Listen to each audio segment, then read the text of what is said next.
That was a nice pickup, some chunk yardage there, some of those big yards downfield with a little bit of rack thrown in there, run after catch, and it came on a crossing route.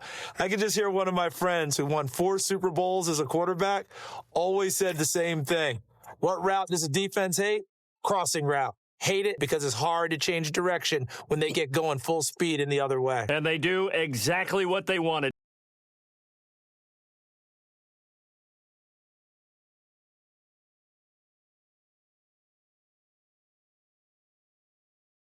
I know in every game we do, we talk about momentum. That was a momentum play. And now there could be a letdown because they didn't get the interception. Yeah, you could almost hear the collective gasp on the sideline as he could not come up with that football. When you're a great route runner, it makes you that much better as a receiver because now your quarterback trusts that you're going to be where he expects and he's able to deliver the ball on time. And, partner, in a lot of short yardage situations, you'll see the linebackers step up into the gaps, what we call mugging the line of scrimmage, to make sure they take away all space creases. That one worked really well for them. Now, only needed a yard, instead went backwards. They're close game, but they're going to need to do a little bit better probably here in half. I would agree with that totally. I would guess it in the locker room, cleaning up some of the errors.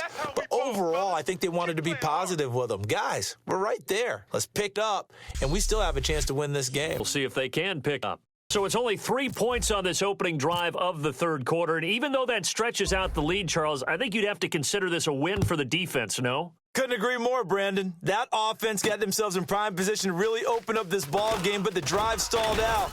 And yeah, 3 points is very easy to get back in today's NFL. He saw the middle was closed, tried to bounce it outside. That didn't work either. Very rarely can you bounce something that's designed to go into the middle all the way to the outside and expect to get help and get there. Usually all the blocking is there.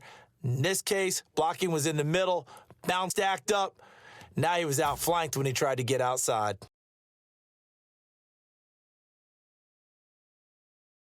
And all of a sudden, we've got a ball game. They get the touchdown. Then on the kickoff, they get another touchdown, picking up the fumble, taking it to the house in just a matter of moments. 2 quick scores, Charles. Every time we start to neglect special teams and big plays that occur off of them, something like this happens that reminds us we've got ourselves a game now. So they boost their advantage here in the fourth quarter. And don't get me wrong, you take the points. I guess the downside didn't really get to milk any of the clock here in this last quarter. But they'll take the points because, as you and I both know, here in the fourth quarter, things intensify. And while they may not have taken firm command of the game, it does give them a little bit of a cushion.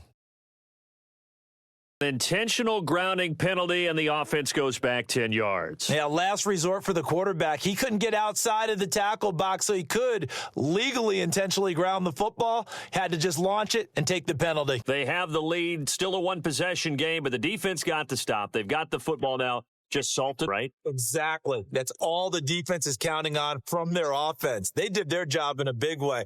You know, they're over on the sidelines now starting to take their tape off. And, hey, we've done this thing. The offense has to put it away, and that means ball security. Absolutely. Stranger things have happened. We're being put on the scoreboard. You're a defensive guy, but it was a fun, wasn't it? It was, and you know the people really enjoyed this game. Seeing the 14-11, that sort of deal, that's right up their alley with what we saw in this one.